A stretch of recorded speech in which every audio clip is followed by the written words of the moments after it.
everybody. This is Screen Heroes episode 129. I am Derek, one of your regular hosts. I have my two other lovely hosts with me, Ryan. Well, by golly, Derek, it sure is good to be here. And Rae. What's up, dudes?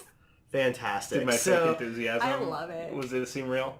So we're going now. It took all my effort not to click the pen like a million times.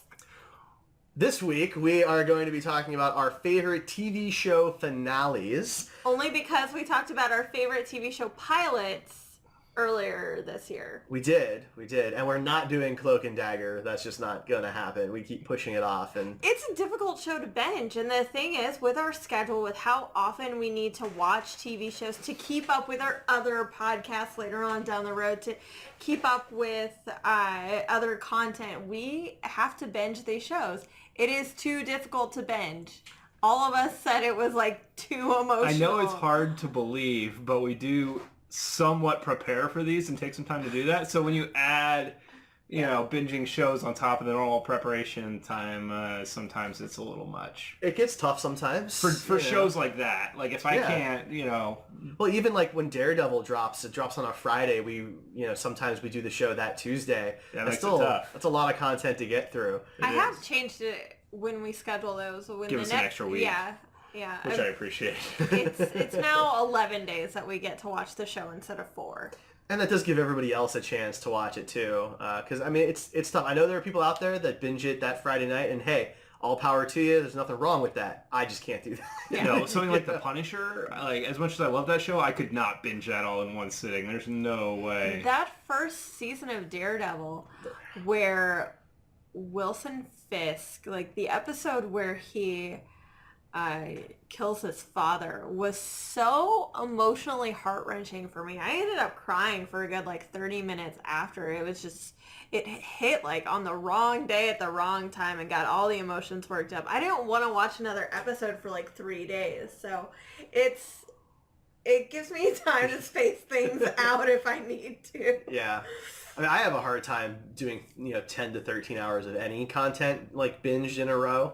Even if it's something lighthearted like a sitcom, it's still difficult to just It's take that 13 much hours of sitting there just mindlessly. Yeah. Episodes start to blur. You have no idea what just happened. You start smelling things. It's crazy. Okay. I I think that's a concussion symptom. Oh, okay. So- Are you smelling eggs? Yeah. Or... Rotten Toast. meat? Have you moved? I've had a stroke.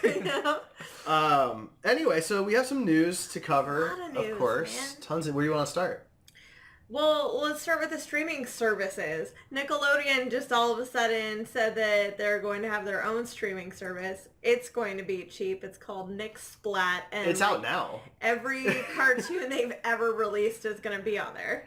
So I don't know if that's true. They're big ones. Everything Is Stick from... Stickly going to be on there? God, I love him. Well, so... Write to me, Stickly. P.O. Box 963, New York City, New York State, 10108. That just happened. Yeah.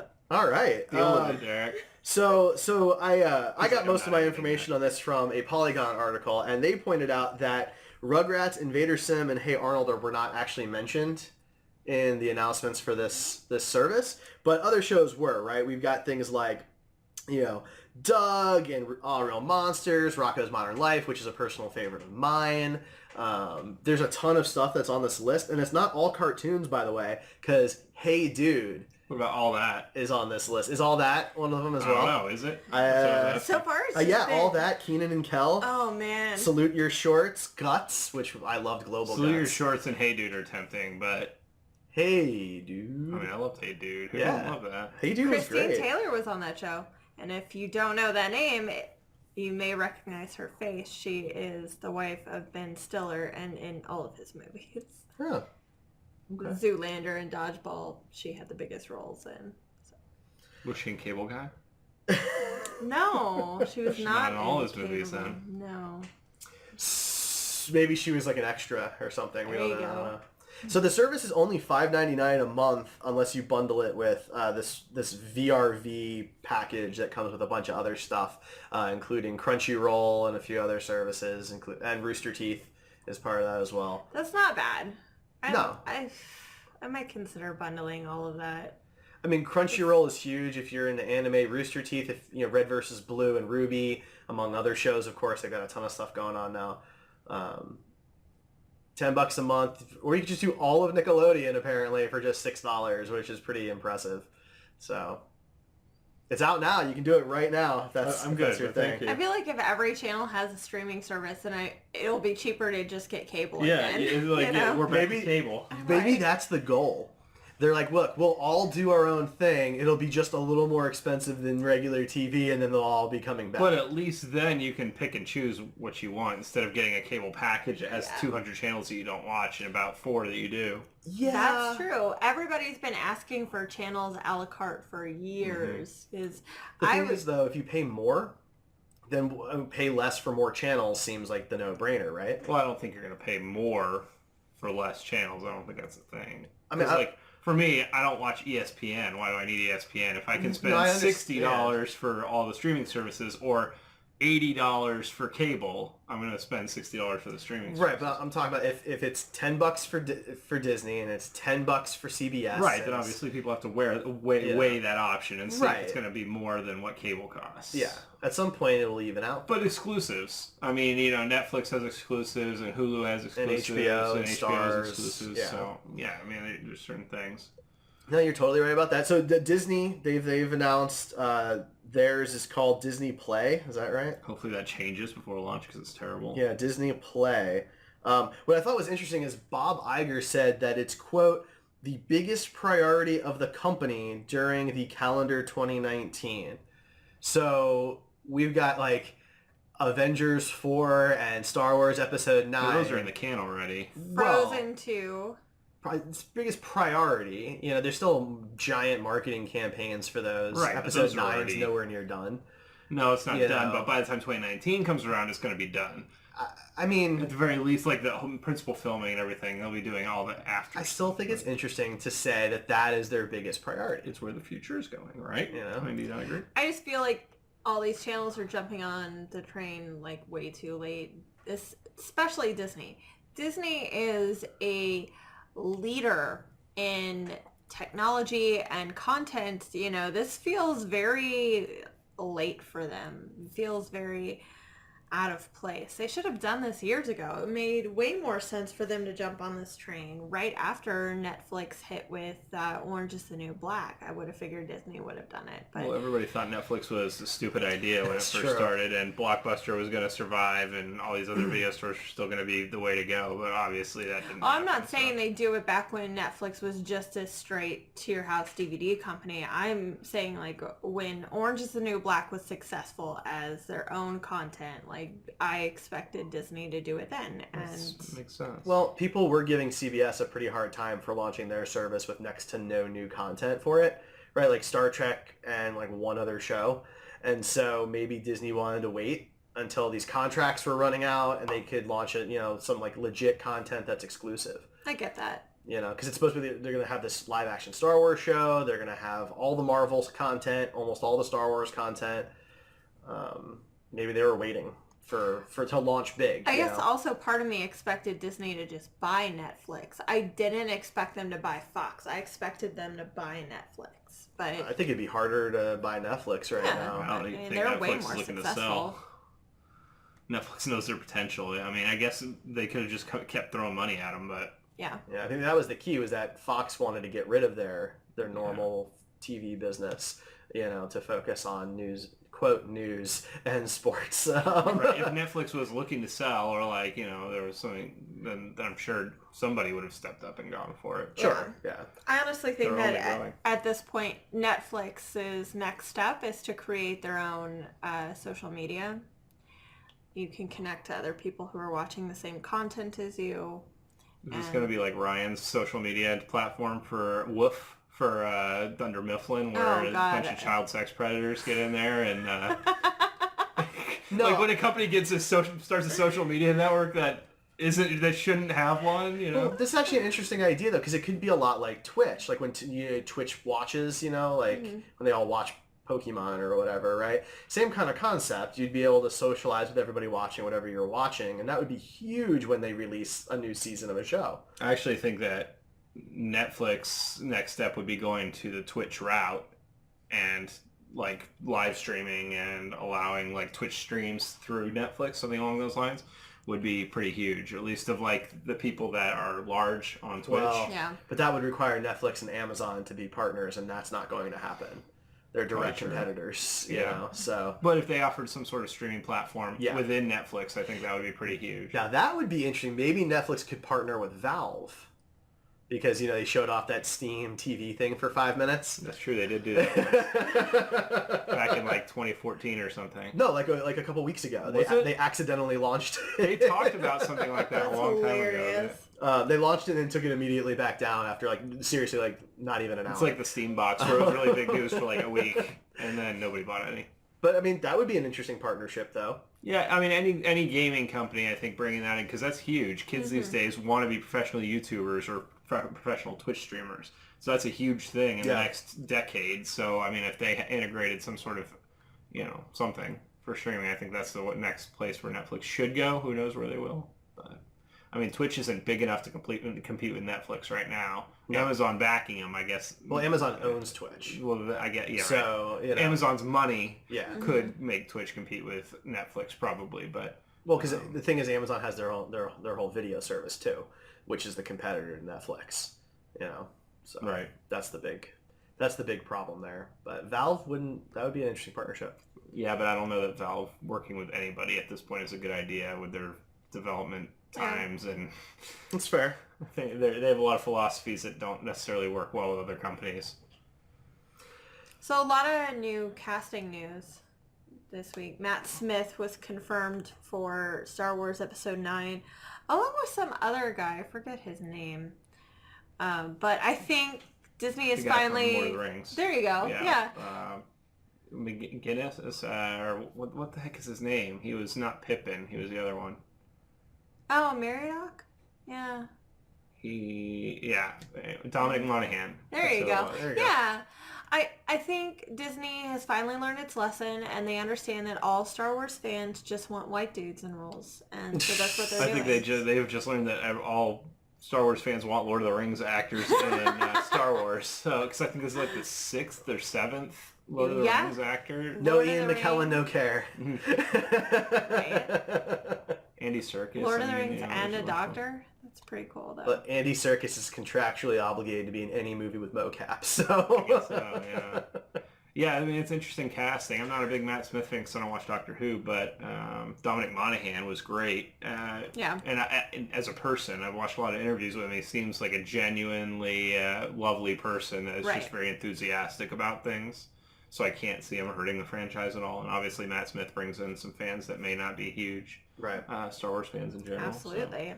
And then Alec Baldwin was cast as Thomas Wayne in the Joker movie with Joaquin Phoenix. Just kind of weird. Like, why does Thomas Wayne need to be in a Joker movie? Like, Yeah, it does. Are they going the Batman '89 route with the Joker, where he's the one that killed the Joe, what's his face? Yeah. Yeah. Joe Chill. Thank you. Yeah. Yeah. I mean, maybe. Like, I know it's an origin story, right? So I guess if the Joker's a lot older than Batman, maybe he would have, like, tried to rob... But you have Wayne such a problem with that in Gotham. No, I don't. I'm not saying I like this at all. Oh, okay. I'm not saying that Alec Baldwin's a bad casting choice for Thomas Wayne. If you're going to have Thomas Wayne, it's more of just like, I mean, the movie seems weird. I'm not even sure why they're doing it. Right? Same concept as Gotham for me, except worse, because I like that I don't know where the Joker came from. It's like with Han Solo. Yeah. Like, I don't want that mystery to be totally cleaned up. I like the fact that we don't really know who he is. The idea that he could be anybody, or maybe he's just nobody, is intriguing, right?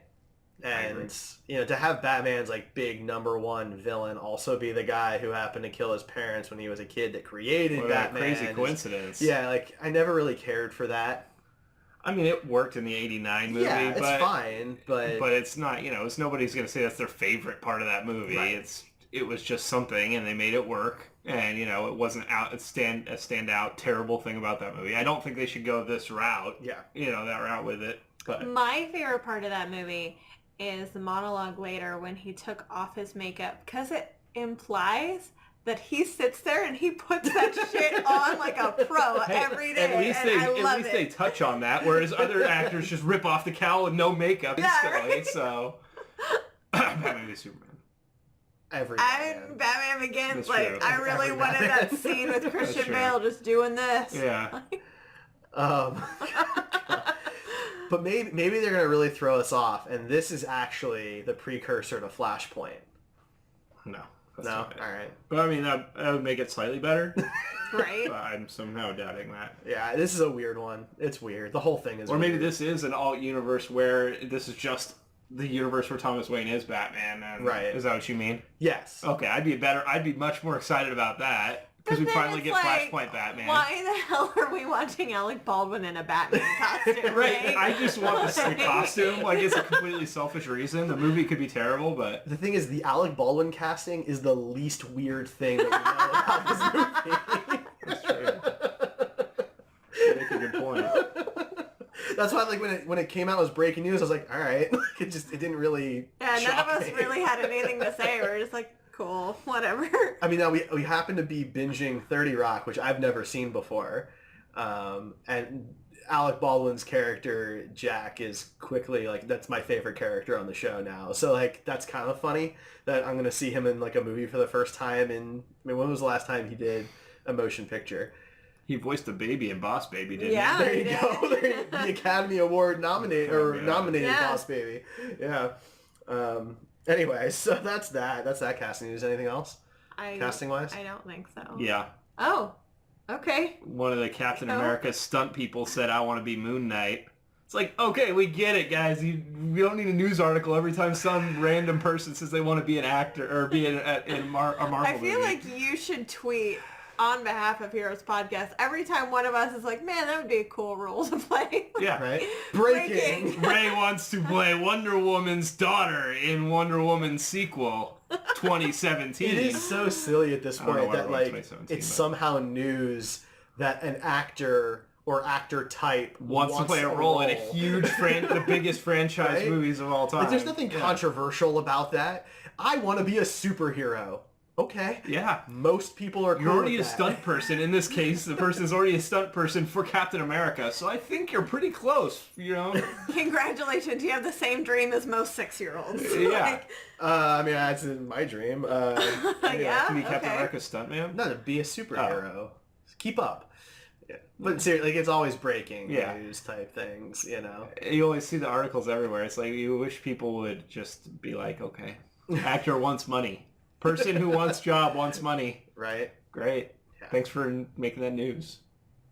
At this point, like, we're past the point in superhero films where you're going to get, like, a George Clooney scenario with Batman and Robin. Like, that's not going to happen. Right? Even a bad superhero movie is still much better than the bad movies in the 90s. Yes. You know, so the risk to reward ratio of playing a superhero, like, come on. It's gone down. It's a no-brainer. Yeah.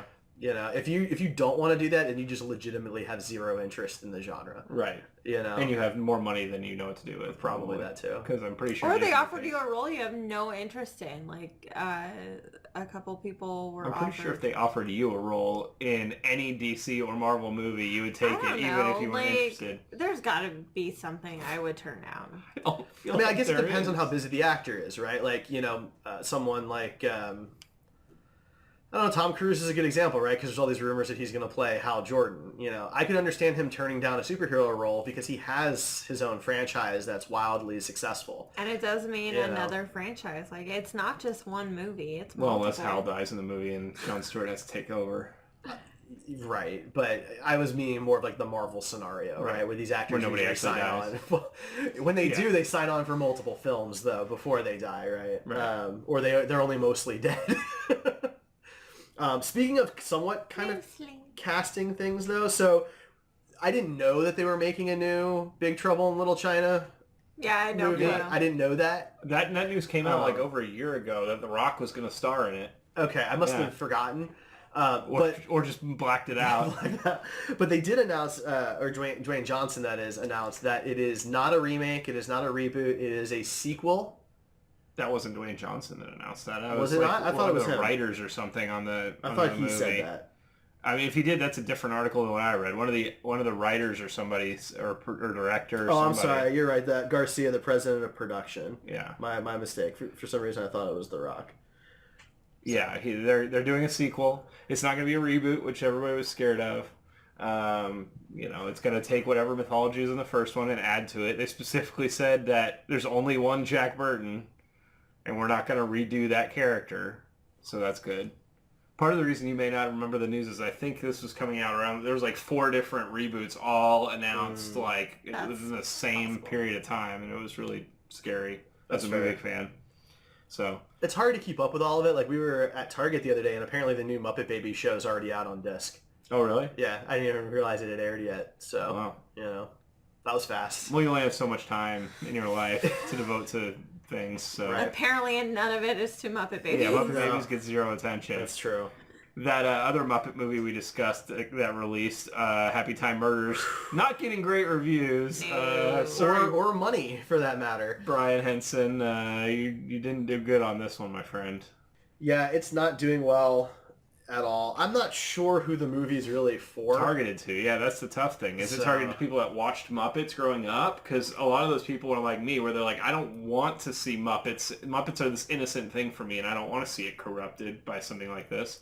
Yeah, like the most I want are like weird innuendos by the celebrities they interact with, and we can all just giggle. I never want it to be so overt, and I don't want silly string semen ever in my life. Yeah. Like, well, I mean, you say that now. To say it is a problem. I say that now. Like, I mean, you never know what might happen in 20 years. Maybe you'll be into that. On our honeymoon, I want silly string semen, Derek, take not notes. any other situation. What I think is the most telling in this situation is the Muppet Show that was on a couple of years ago, where it was like The Office. The Office, yeah, didn't do very well, mainly because the Muppets were also jaded and depressing and gritty, and that's not what we wanted. Because they're trying to make them grow up with the people that grew up with them, but I don't think that's the right route. But this is not that, and so that show failed. So they just basically did the same thing with this, where it's edgy, it's adult, it's dark, it's all blue comedy, and that's not what I want to see. But they did it in parody style, so it's like Scary Movie with Muppets, and that's horrible. That's even worse, right? Like,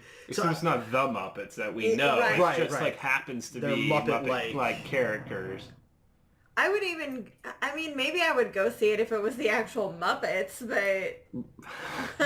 Oh, jeez. I don't know if I want to see Kermit and Miss Piggy in that position. I mean, I would have been more likely to see it, right? Because I'd be at least curious. You're but I'm not invested even, in the characters by a few decades. But like, this is like, it's not even a Muppet Universe movie. It's a totally separate thing, except done in the art style that the puppetry is done in. Yeah. Right? So it looks like it belongs, but it doesn't. And I don't know. So that didn't do well.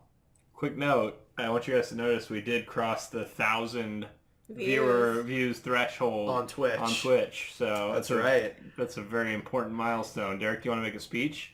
No, not really. Okay. But thanks. Other than you can join us live Tuesday nights on Twitch at twitch.tv/HeroesPodcasts. Trying to set you up there, buddy, but you almost let me down. It's not that impressive of a number when you realize how many episodes we have. Or how many years we've been doing this. Can we just have the accomplishment without having to compare it to other people? I'm not comparing it to other people. I'm just comparing it to ourselves. Whatever. So, yeah. At 2,000, I hear we all get like hand jobs or something.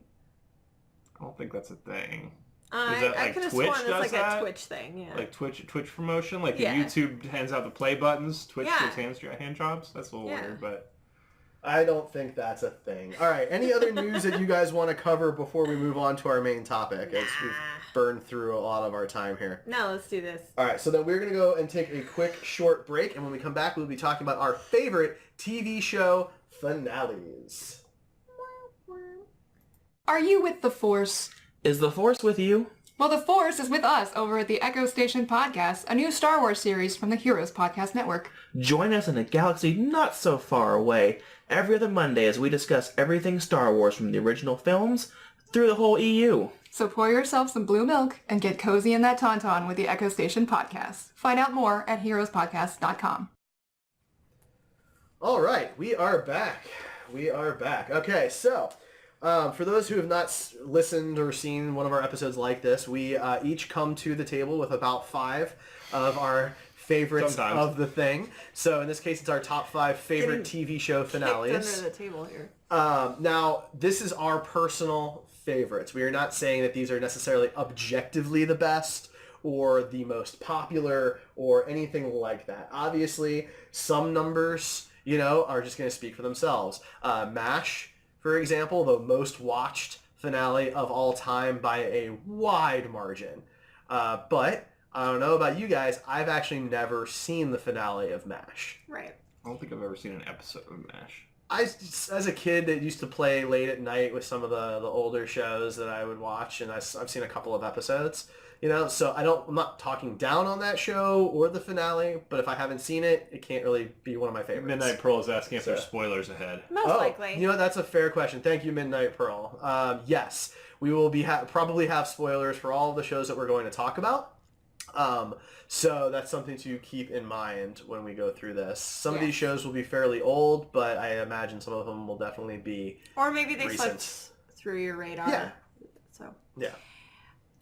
Yes, we know objectively we've seen all the lists. We don't want to copy those lists, so we're not going to talk about, Cheers or the Mary Tyler Moore Show or even Newhart, which connected to his previous show, Bob Newhart. So that was a pretty cool ending.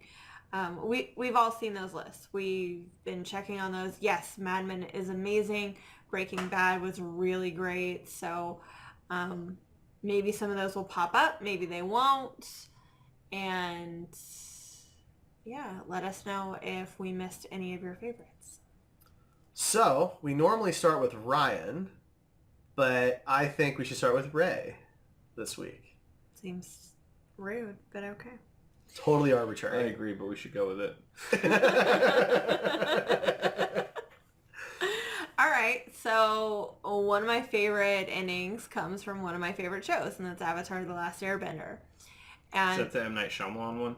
yeah, that's exactly it. Cool. No, the show was created by Michael DiMartino and Brian Canizzo, and the two of them got exactly what they wanted out of this show. They approached Nickelodeon, and while it changed and evolved over time, they knew their overall story arc. They knew they wanted 3 seasons, and they knew how they were going to end the show before they ever started. And that is a really good sign, because they got to write something that finished all the threads. It tied up everything very nicely, and it came to a beautiful conclusion in I guess just a genuine storytelling position. So Aang is the Avatar, and this entire time he's learning and training to defeat Fire Lord's Ozai,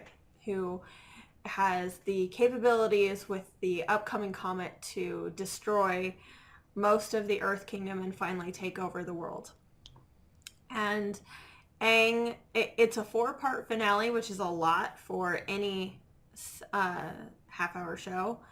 And Aang spends a lot of it trying to figure out how he can defeat the Fire Lord without killing him, because it is against his nature to do that. And he does, and this whole time the other characters are having adventures and finishing up other things. They're going after the war balloons. They're going after other members of the Fire Lord family like Azula, and it ties everything together.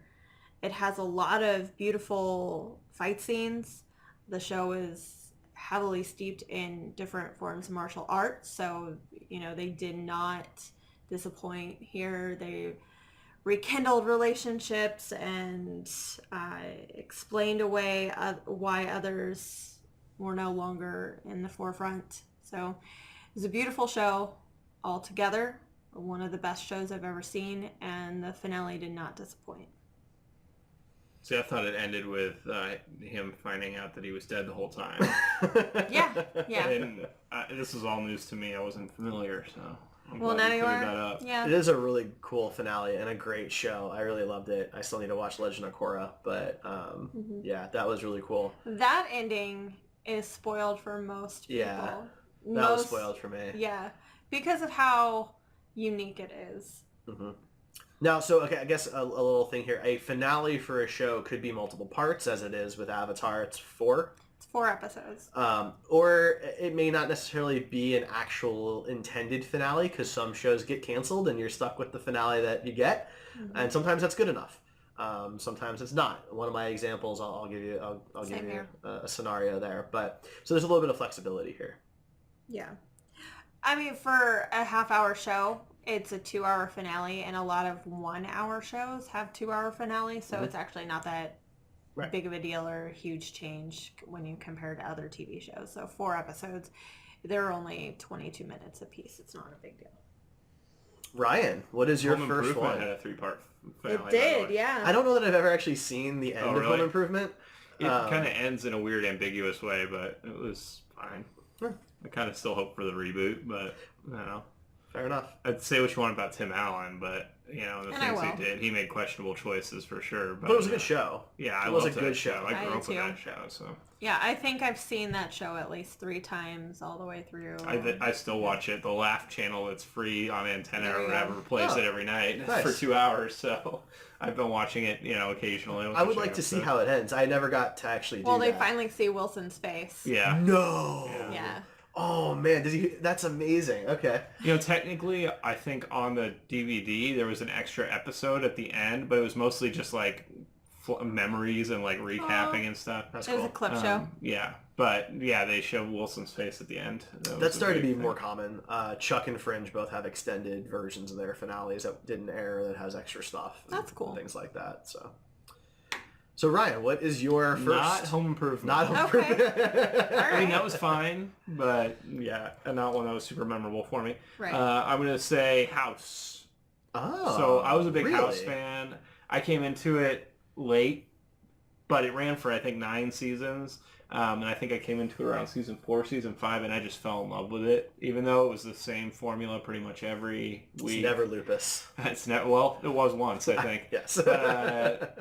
I don't know. I loved the characters very much. I was really that was one of the first shows that I was like really sad that they were going to end. Yeah.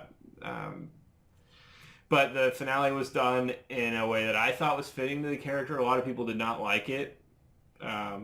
If you remember, House wakes up in a burning building and has kind of has a dead body next to him and has flashbacks throughout the episode about kind of filling the gaps as to what happened and how he got here. He was in a drug house shooting up and all this stuff happened.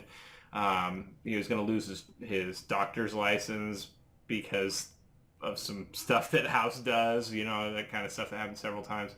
And this person that was dead next to him was a patient that was going to take the fall for him on whatever it was, so that as long as he got healed and got better, so that House could continue practicing medicine. And they found House dead in the end, or in most of the end, and then it's revealed at his funeral that he comes back, that he's alive. He switched dental records or something at some point, and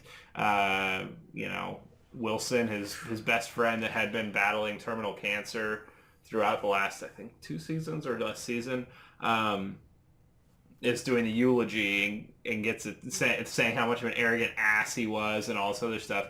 Gets a text message from him saying, "Shut up," or something like that. And then he calls him after the funeral, House does, and says, "So what do you want to do with the last 3 months of your life?" Which I thought was pretty powerful. But a lot of people hated it, so I can understand why they would hate it. I liked it. I enjoyed it. It was bittersweet, obviously, because, I loved the show very much. But, yeah. I can see how that would rub people the wrong way. Just like, Dexter, that show has a very... That was the Scott Buck effect. Yeah. Yeah, That the was... Iron Fist showrunner, and he's killed several other shows. It was very controversial. Dexter doesn't get his comeuppance. He gets to walk away after being a serial killer for 6 seasons, and he becomes a lumberjack, and that's it. Oh. Like... So I loved House. I caught it, I first started watching it, I think, in season 3, but I went back and started it at the beginning. But it lost me when he drove his car through Cuddy's house. And I was like, that was right, weird. I think I'm done with the show. It kind of felt like jumping the shark, but I think then right after that they went into the mental institution, Yeah. which I thought was an interesting storyline. how is he gonna heal or help his team from the Right. And obviously they find a way, and he gets out eventually. But I mean, I stuck with it through that because I just loved the characters so much. I thought House, was an interesting character, different than what you see in almost every other show. Yeah. And surrounded by people that were also interesting characters for the most part. It had a really good supporting Amber cast. Tamblyn showed up in season 7 or something, I think, and she was a nice addition for the later seasons. But yeah, I mean, I can understand that. That was, I think, lost a lot of people in that specific episode. That was a finale, wasn't it? I think it was the finale of the season before the final season, if I remember right. Season 8. I think. Yeah. It's been a while, but yeah, I mean, it was a good show. Maybe I should have finished it, but I mean, you could go back and finish it now. You don't really need seven seasons if you forgot everything that happened. You know the basic gist of the show. It wasn't, that much story progression. The first 3-4 seasons are very serialized. Like you just jump in. And you didn't really get the overarching stories until later. 5 or something. All right, so for me, for my first show, I'm trying to figure out, what's going to show up on my list and what's not. I'm going to go ahead and just get the obvious one out of the way because everybody who knows me... Is it the one on your titties? No. Oh, okay. It's not. But everyone who knows me knows that I would probably pick a Star Trek something for here. So yes, it is The Next Generation, the 13th most watched TV finale of all time. Over 30 million people tuned in. The finale of TNG, All Good Things, is not only my favorite TV show finale of all time, but it's actually one of my top favorite episodes of television of all time. It bookends the series perfectly. For those who don't know the show, the first episode and the finale tie into each other perfectly. It revolves around the character Q, who's the omnipotent godlike being, and focuses on Picard. There's a bunch of time travel. You get to see alternate futures where the characters are all, significantly older. You get to see, some really cool aspects of those characters and what happens with them as they age. It's a little timely now because the new Picard show that's supposed to happen will take place at about the same time as the alternate future from the finale, which is kind of cool. So we might get to see some throwbacks to some of that. But I felt that for a finale that was really only an hour and a half at the end of the day, was able to cover 3 different time periods, an entire cast of characters, even bringing some characters back like Denise Crosby's Tasha Yar, keeping Q, who he's become just synonymous with the Next Generation, but he's only in like 11 episodes of 170 something, and the special effects are great. The makeup work is really cool because they have to age everybody up in a bunch of unique ways. The story is just really intense with high stakes. And it ended up actually being better than the movie that came out shortly after it, Generations. So that one's definitely on my list. I just love watching that episode. It's so cool. It also has my favorite Enterprise in it, by the way, which is the alternate future Dreadnought Enterprise D. So... That was cute. Good talk. For those of you who don't watch the video, Derek was actually welling up a little bit talking about it. I was not. So that's how much it means to him. His eyes are still moist. Aren't they, Rachel? Yeah. See? Yeah. I'm not giving you a hard time. I'm saying it obviously means something to you. So it is a wonderful episode of television. So that is the first one, just to get that one out of the way. Okay. We all knew that was coming. So yeah. No surprises there. Yeah. So Rachel, your last one. Yeah, my last one. Yeah, time sure does fly. So my next one is probably something you guys haven't heard me talk about before, and that's Dollhouse by Joss Whedon. So Whedon has had 4 shows that he's come up with. They've been original ideas, and Dollhouse is probably the least popular out of all of them. There's no cons dedicated to it. Nobody has Dollhouse reunions. But I actually think it's the smartest of all of his shows. First season was pretty poorly received because the concept of the dolls was very easily poorly written for the first few episodes. Most of them were used as either these ridiculous super spies or fetish toys, and that's not okay.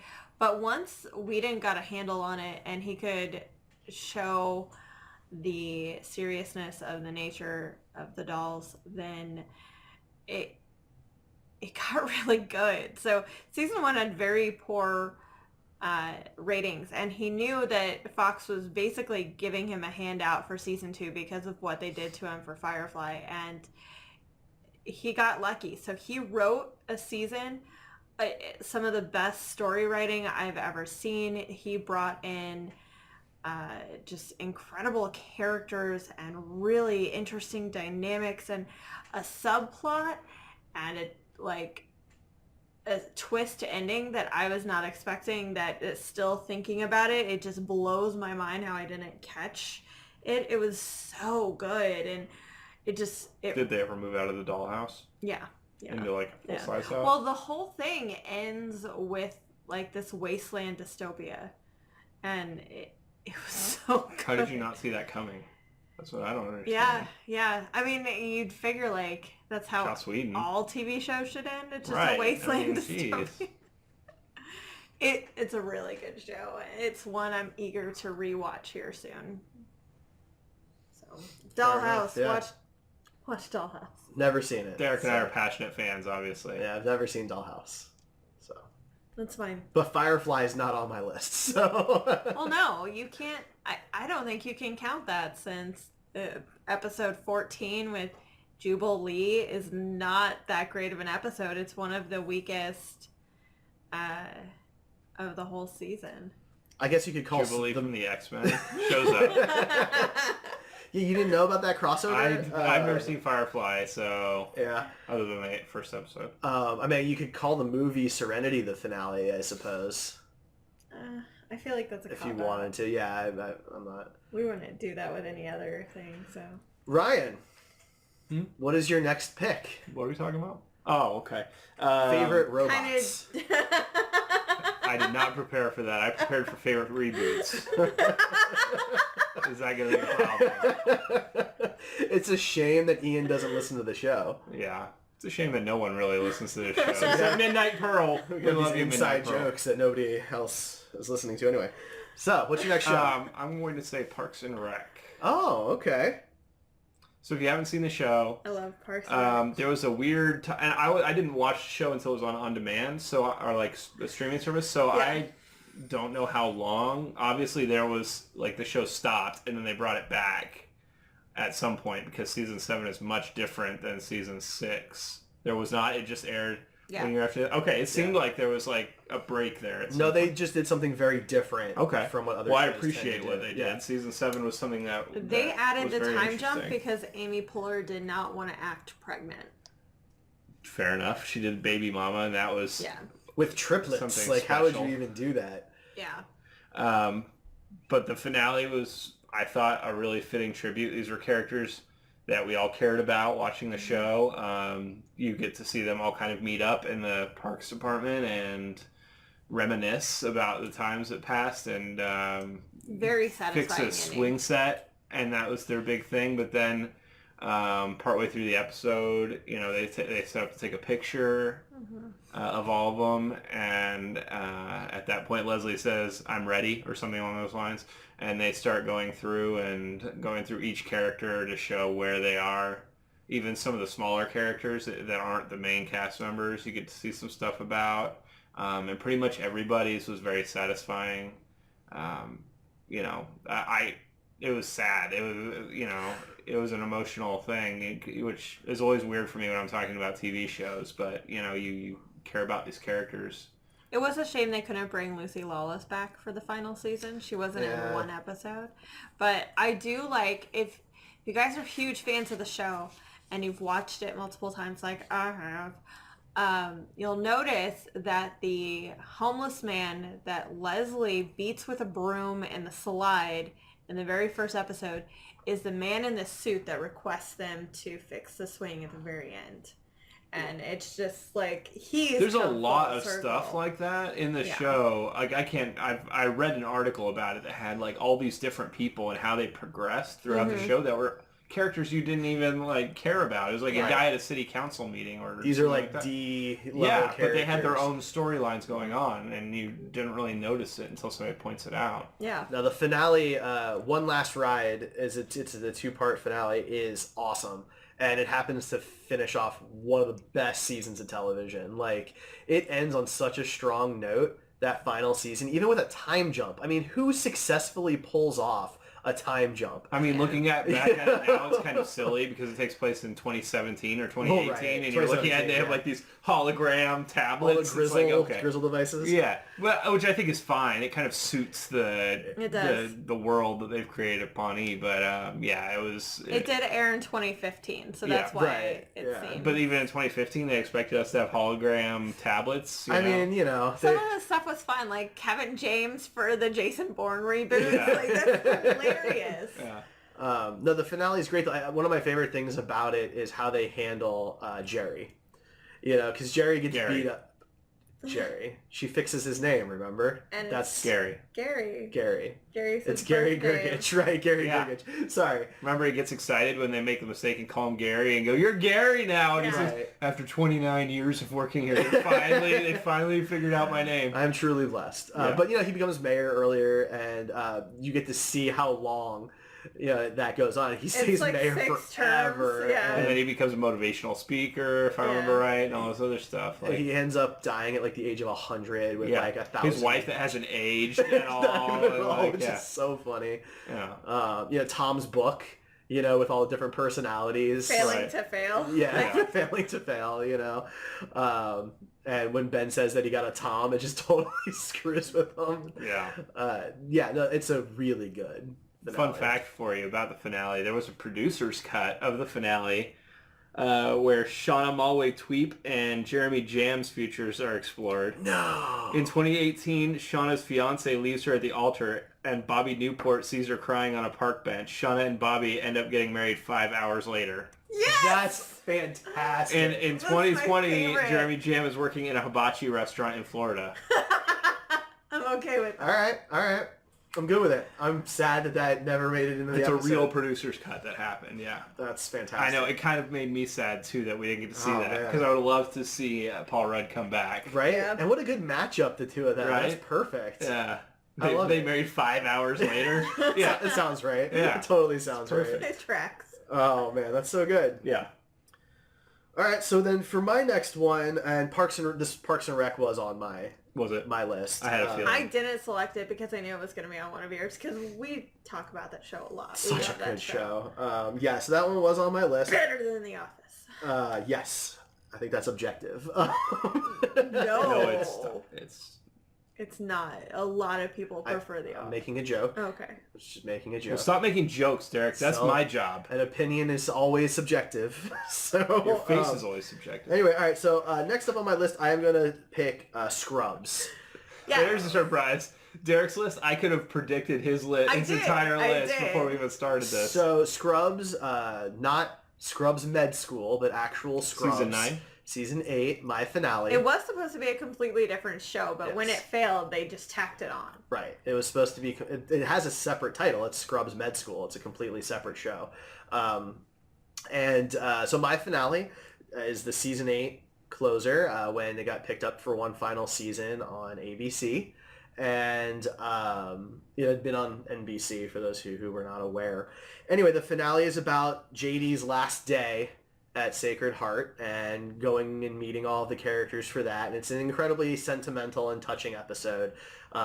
It's pretty emotional. They do a really good job with it. There's some great jokes as well. You know, Turk has this giant banner made for JD that covers the entire entrance to the hospital. That's used later for the projector screen, and JD gives Dr. Cox the book of every insult that Dr. Cox has ever given JD. Something that I would spend real money on. Just Right, letting you know. If that was a book, we would own it. Yes. There's no question. Yes. That was a real thing. And at the end of the episode, of course, that like all of the it's all supposed to be in JD's head, right? But all of the characters, minor characters, almost everybody except for two, are like lined up in the hallway as he's leaving. The hospital for the last time type of thing. Even dead ones. Even dead ones. That's right. Like from My Old Lady, which is one of my favorite episodes. She's in it. That one was harsh, man. It's a great episode, and that's early. It's season 1. Yeah. It's like episode like 4 or something. But two of the characters, and I'm drawing a blank on their names, unfortunately, but he played Hero in Heroes, and she played Chuck's sister in Chuck. They were both on NBC shows, and NBC was not happy with ABC picking up a show that they had canceled, so they did not allow the actors to show, which I thought was kind of petty. But it ends with this awesome slideshow, kind of fast forwarding in the future a bit, where the kids are growing up and they're celebrating things together, and there's little jokes in there, and you get to see Bill Lawrence as a janitor in the very final shot. Who was the showrunner? He was the showrunner, yeah. And I guess he did get to play the officiant at the janitor's wedding. He did. So, there you go. It's a great episode. Always makes me cry, and hearing, the Book of Love in the background, too, is really nice. It's a really, really good episode. Yes. It one of their best. That season kind of saves the one before it that got all chopped up by NBC. So, strong stuff. I don't know. Did you ever watch Scrubs, Ryan? I watched some of it. Okay. I didn't watch all of it. Like, I remember a lot of the stuff with Tom Cavanaugh and Brendan Fraser. Mm-hmm. The Brendan Fraser episodes are stellar. Yeah. That's what I said. No, you said Fraser, but we can go back and listen to the recording if you want. Yeah, you can do that. I remember those, so I don't know what season those were, but if they were like neighboring seasons, I feel like I watched those around the same time. Tom Cavanaugh came back multiple times. Okay. So He's JD's brother, so he was recurring. Every season, except for the last, I believe. I don't know if he was in that much. He was in the... Yeah. Didn't he wear a flash shirt in one episode? We'll just have to rewatch it. I think I've seen something on... It's either him or JD wears a flash shirt in an episode with him, with Tom Cavanaugh. That's cool. Which is funny because now, Tom Cavanaugh is one of the Flash actors. Yes. So, Scrubs, there you go. Season 8 finale, my finale. Yes. So, Rae. Okay. So, this is unexpected from me because I don't really talk about the show.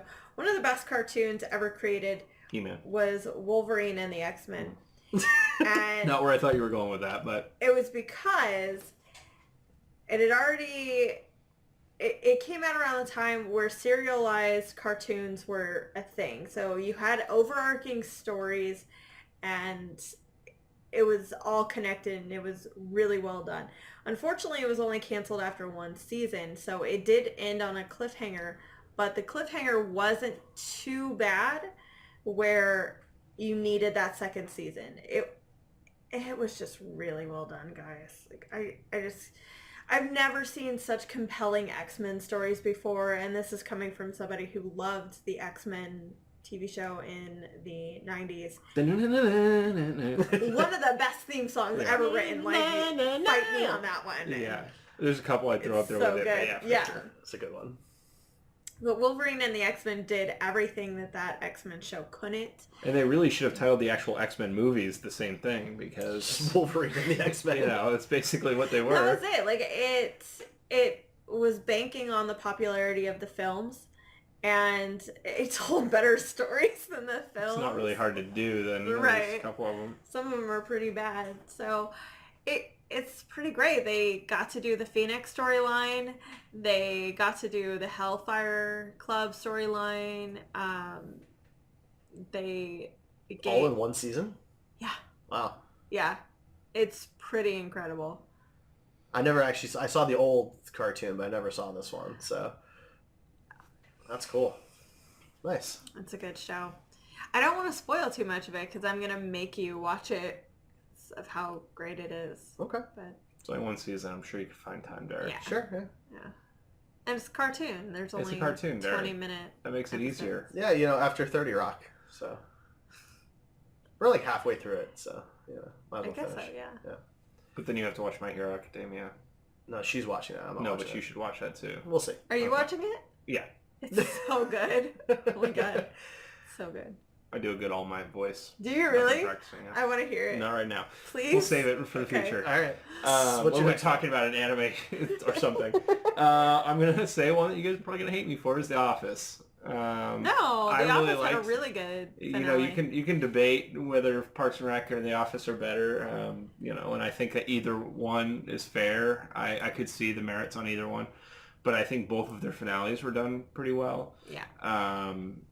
The Office finale kind of basically Dwight's wedding.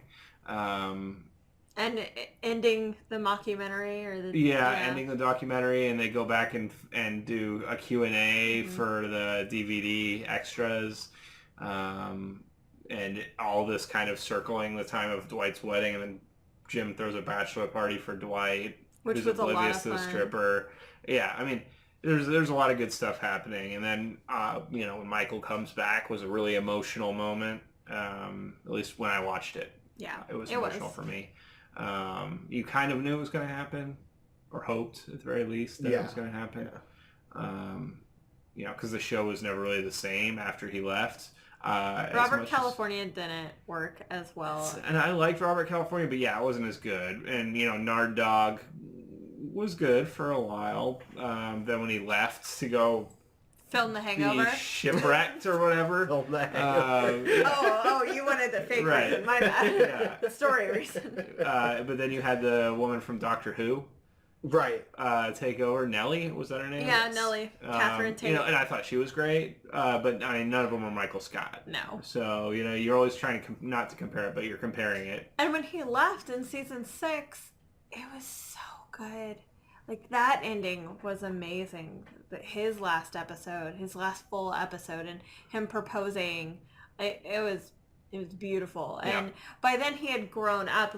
Michael Scott in season 1 and 2 is was a hard jerk. to watch. He was like a He flat-out is jerk in the first episode. homophobic and Sexist, racist. It is bad. It is Like- hard to watch. You gotta push through to get to good Michael Scott. And Because we just did a rewatch of it, and like I've only seen the show through twice now, and it's tough. it's man. hard to get through the first couple of You seasons. stick on for Jim and Pam, and Dwight's pretty great too. I stick on for Dwight. I Yeah. really do. I find him to be the most interesting character on the show, and just his weird code that he follows, I just find really interesting. And The you know, 59 rules for Shroot Boys that we only ever learned like 4 of, but I'm really curious. And I want to like write a book of the rules for Shroot Boys because I'm just really I feel like the You'll internet find would that buy they're, that. They're all going to be just the rules of acquisition by the Ferengi. Probably. which is a book you can buy, by the way. No thanks. If it was called the out there. Shroots 59 Rules, I'll just put a Then I sticky would note buy on it. it for you. no thanks. No, I mean, the finale was good. I definitely think the finale was good. It was a good way to end the show. The wedding was cool. I like that's how they did it. And it wasn't the wedding you would think it would be because you know Right. the whole time Jim. I mean, obviously they get married early on, but they're Well, the big not early romance. on, Or but- well, early enough. I mean, it's what 2 full seasons after their wedding Yeah. that Right. it went on. Yeah. So I And mean, it's definite Dwight fashion, getting married in their graves. And Yeah, So weird. I love that their first dance is him just lifting Angela the whole time. Yeah. And like, yeah, it's so good. It's a great Dwight centric episode if you're a Dwight fan, and Well, I I think think- that was kind of to set him up for his spinoff. Yeah. That was short lived. yeah. Did it even ever It even never air? got picked up. Okay. I think they did a pilot, but it Yeah. wasn't picked up. But he was, I think he was the best character by the end of the show. You know, as far as He had the most growth, probably. Yes. Yeah. I would agree because with that. I don't really feel like Jim changes or grows in any real way. Pam changes a lot over the course of the show. I like that some of the characters didn't change. Seeing Ryan and Kelly run off together, jeez, yeah. and Catherine Tate just stealing Ryan's baby. Like, And Creed getting arrested at the end. Yeah. Yeah, So I mean, there's good. some things like that work out, but like Ryan, I found just to be insufferable pretty much any I time. think that he was on his screen. character. I mean, I know, but if you have well, plus enough you of it, work with those people, like people not like like Ryan. that, not like that. I don't know. I feel like you've described recently somebody like that. I Oh, work that. with Yeah. so many. There's a difference there. I've worked that with we're not a gonna get ton into. of Kellys, like So- just a ton of Kellys. I don't work with that person Oh, okay. anymore. Oh, that's right. That's so right. yeah, but that's You have worked. It's a different situation. Gotcha. But yeah, yeah. Anyway. Derek, what about yours? Okay, so We're about out of time here. well, we've got to get we got to get through 5. So we're No, we don't. No, we don't. We can stop at your last one. Oh, all right. Well, if Yeah, that's the 'cause we case, then if we're talked just about doing a our lot. top 3, then I'm glad that I picked the 3 that I did. So I'm gonna finish with Futurama. God, it's so good. I could have easily predicted Meanwhile, all 3 of those. In that order. Now you could argue. Now you could have picked. Technically, Futurama has like 3 finales, Yes. right? You've got The Devil's Hands Are Idle Playthings from season 4, Great episode. when they were canceled My the first favorite time. episode. Phenomenal episode. You've got the film Into the Wild Green Yonder, which ends with them going into the wormhole, which is a really good way to end as well. But Meanwhile was the first legitimate, purposeful finale for the show. And for those who don't know, basically what happens is the professor creates a device that lets you roll back time 10 seconds, and then it takes 10 seconds for the button to reset. And Fry finds himself in a situation where he's stuck in a loop, falling off of a building, and every time he dies, Leela has to press the button to reset the time, and they're stuck in this loop. And eventually they break the button and it breaks time. And Leela and Fry get to spend their lives together, and it's pretty great. Really emotional episode, really strong. Every character is really strong in that episode. It does focus really heavily on Fry and Leela, but that's the kind of the purpose of the show. They've been building up to that too. They had the episode where Bender became overclocked so much that he was a god, and he wrote down everything that was ever going to happen to Fry and Leela, and the two of them like got to read it, and they ended on an "aw" moment After and they it each was- slap each other. it was good. Yeah, I mean, just the finale is wonderful, and I think what I really like the literal end of it, when the professor's ready to fix everything, and Fry asks if they want to go around again, and it ends with that, and it's just really She says, "I do," Yeah. and they do it. They do it all over again. They go back in time and they live their lives a second time together, and it's I good. mean, who doesn't want that? I love it because it's a perfect encompassing ending for the characters, for the show as a whole, but also in a way, if they ever had an opportunity to come back, they could. Yeah. I love Futurama. It's one of my favorite shows of all time, and it's a great ending. What does this mean for our many fans? Sorry. We were watching the Futurama movies when they are brought back, so they always have to make a joke about them being canceled. So, Gotcha. yeah. So do you want to do a quick lightning round for what other stuff on Sure, your list? sure. We don't have to talk about them, but Yeah, we can definitely do that. Ray, do you have anything else on your list? Not really, because honestly, I knew you guys would pick Parks and Rec, Scrubs, and Futurama, so Okay. those would be on my list. Okay, well, two other shows that I had on my list were Friends. I think that while the show has a lot of its problems, especially when you rewatch it now in 2018, the finale is actually pretty damn good. You've got, Chandler and Monica having their babies being born, and Joey's a nutcase, and you've got the whole Rachel and Ross thing where whether or not she got on the plane because Phoebe takes Ross to the wrong airport. It's very, very dramatic, and I feel like it balanced the characters really well and gave a really solid ending that was the happy ending, right? That's the safe ending to do, where everybody kind of ends happy. But I think it worked really well for those characters. And then the other one that I had is one of my personal favorites, which is Fresh Prince of Bel-Air. I had that on my list too. The finale of Fresh Prince is kind of sad. Basically, everybody leaves Will behind. They all move, and Carlton gets into Princeton, and the girls move to New York, and the parents want to be closer to them, and so Will's left behind finishing college in L.A. in Bel Air, and it's kind of sad seeing everybody leave him behind. Jeffrey goes back to the UK to be with his family. And all of that, and so there's kind of this moment at the end, where Will's in this empty house, a set that had been used since season 2, because they had a different house in season 1. Yeah, it's a really strong ending to the show. The characters, really grew up, and I almost put Boy Meets World on my list because I really love the way it ended. But I also thought that it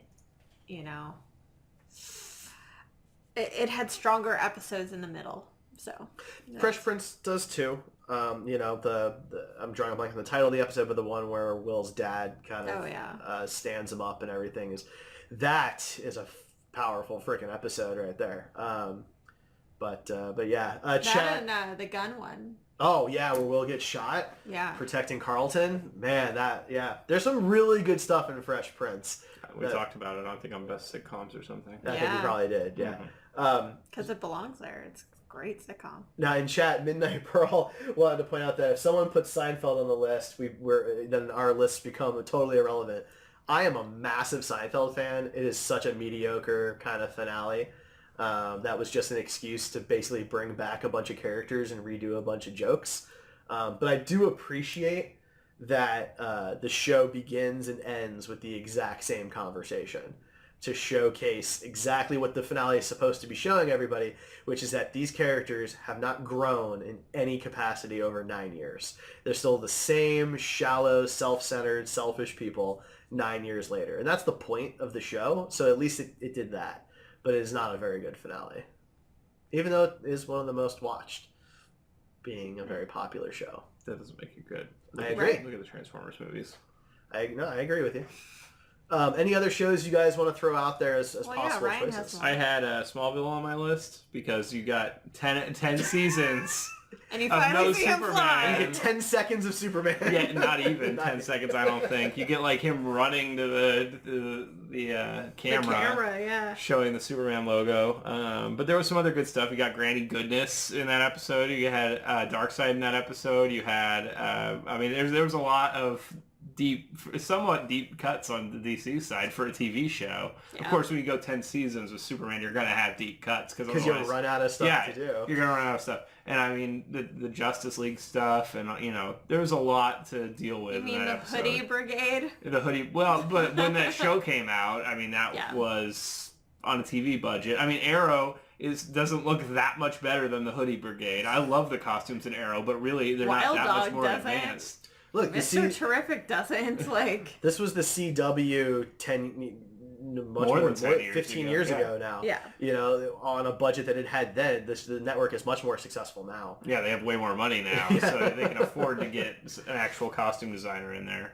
So, yeah, I mean, a lot of people give the show a hard time, and with good reason for a lot of it, but I thought that him and Lois getting married and, him finally taking the mantle of Superman, you always knew the show was going to end that way, just like Gotham's going to end with Bruce becoming Batman, but it was nice to see that finally wrapped up. I also had Quantum Leap. I'm not going to get into it, but it was a good, very controversial series finale. I never actually saw the finale. Yeah, basically he leaps into himself and has a conversation with everybody, and you get some kind of like everybody that he's worked with over the years, and you get kind of an ambiguous answer from Al about what he is. It's kind of implied that he's a god, and Sam finds out that he can leap back into himself anytime he wants, but instead of doing that, he goes back to when Al was in Vietnam,